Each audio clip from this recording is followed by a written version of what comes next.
Il y a 60 millions d'années, peu après la disparition des dinosaures, la Terre était un monde radicalement différent.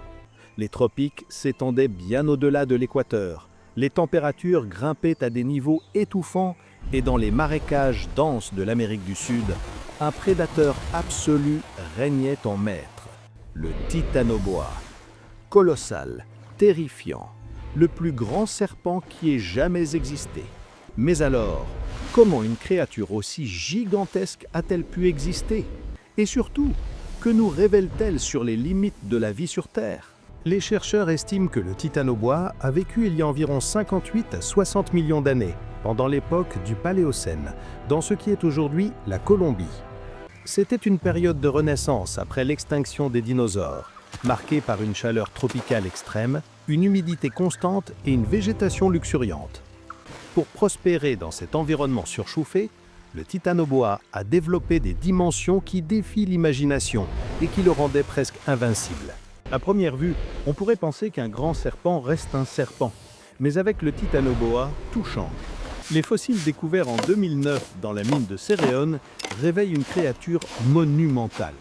Un titanoboa adulte mesurait entre 12 et 15 mètres de long, soit la longueur d'un bus scolaire. Mais ce n'est pas tout. Il pesait près de 1100 à 1300 kg, l'équivalent d'une petite voiture. Pour vous donner une idée, l'anaconda moderne, le plus gros serpent actuel, pèse au maximum 250 kg. Le titanoboa était 5 fois plus massif. Son corps, à son point le plus large, atteignait près d'1 mètre de diamètre. En résumé, cette créature entière respirait la domination absolue. Imaginez-le face aux animaux de son époque.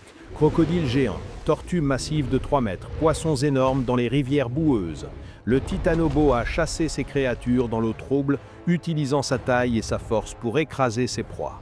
Contrairement aux serpents venimeux, le titanoboa était un constricteur. Il enroulait son corps musculeux autour de sa victime et serrait. Chaque anneau de muscle exerçait une pression monumentale, jusqu'à 400 kg par centimètre carré. Les chercheurs pensent qu'un seul titanoboa aurait pu étouffer un crocodile de 6 mètres en quelques minutes. Certains estiment même qu'il pouvait exercer une force de constriction équivalente à celle de 3 anacondas modernes combinés. Cette puissance n'avait aucun rival dans son habitat. Leur force ne s'arrêtait pas là. Leur adaptation à l'environnement tropical est tout aussi stupéfiante. Les serpents étant des animaux à sang froid, leur taille dépend directement de la température ambiante. Plus il fait chaud, plus ils peuvent grandir. Les analyses des fossiles révèlent que la température moyenne dans l'habitat du titanoboa devait être d'environ 32 à 33 degrés Celsius toute l'année, soit 6 à 8 degrés de plus que les tropiques actuels. Sans cette chaleur extrême, le titanoboa n'aurait jamais pu atteindre de telles proportions. Cela prouve que ces serpents n'étaient pas seulement des prédateurs redoutables, mais aussi le produit direct d'un climat radicalement différent du nôtre. Mais survivre en tant que géant à sang froid, ça n'était pas seulement une question de chaleur. Leur physiologie entière était une machine de chasse. Leurs mâchoires pouvaient s'ouvrir à près de 180 degrés, suffisamment pour engloutir des proies de 60 à 80 cm de large. Leurs dents, recourbées vers l'arrière, empêchaient toute évasion une fois la proie saisie. Leur corps serpentin était presque entièrement composé de muscles, avec plus de 300 vertèbres articulées qui leur donnaient une flexibilité extraordinaire malgré leur masse. Ils pouvaient se déplacer dans l'eau avec une aisance surprenante, ondulant comme un ruban mortel à travers les marécages. Leur métabolisme était adapté à leur taille colossale. Pour maintenir encore de plus d'1 tonne, un titanoboa devait ingérer l'équivalent de 40 à 50 kg de viande par semaine. Mais contrairement aux mammifères, les serpents n'ont pas besoin de manger tous les jours.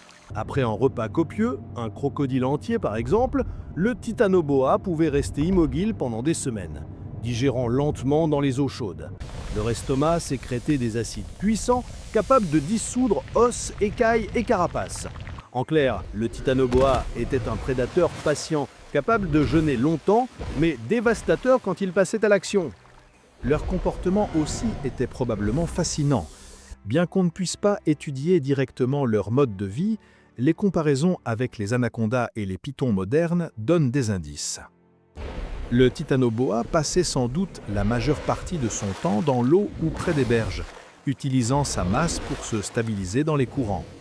Il chassait probablement en embuscade, restant immobile pendant des heures, puis frappant avec une vitesse surprenante. Malgré leur taille, les serpents géants peuvent atteindre des vitesses d'attaque fulgurantes sur de courtes distances. Leur vision n'était probablement pas excellente, mais leur langue bifide captait les molécules chimiques dans l'air et l'eau, leur donnant un odorat exceptionnel pour traquer leur proie. Côté alimentation, les analyses des fossiles suggèrent un régime exclusivement carnivore.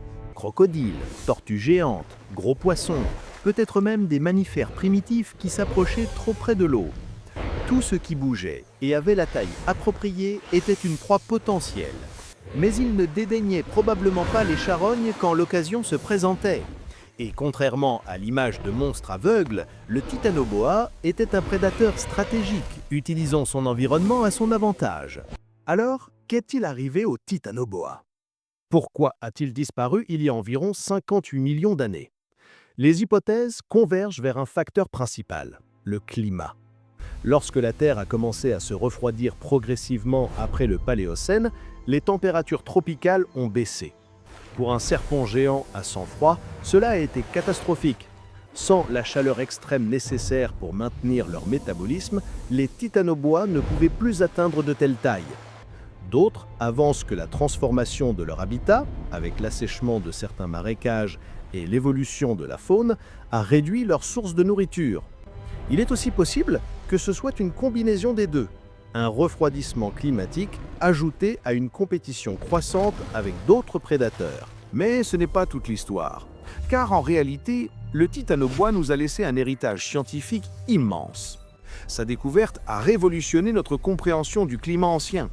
En effet, puisque la taille maximale d'un serpent dépend directement de la température, les scientifiques ont pu calculer rétroactivement les températures du Paléocène avec une précision surprenante. Le titanoboa est devenu un thermomètre fossilisé, une preuve vivante d'un monde bien plus chaud que le nôtre. Cela nous aide aussi à comprendre comment la vie s'adapte au changement climatique et quelles sont les limites biologiques de la taille chez les reptiles.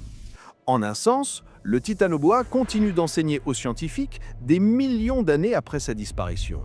Alors, la prochaine fois que vous penserez au serpent, rappelez-vous, le titanoboa était bien plus qu'un simple reptile géant.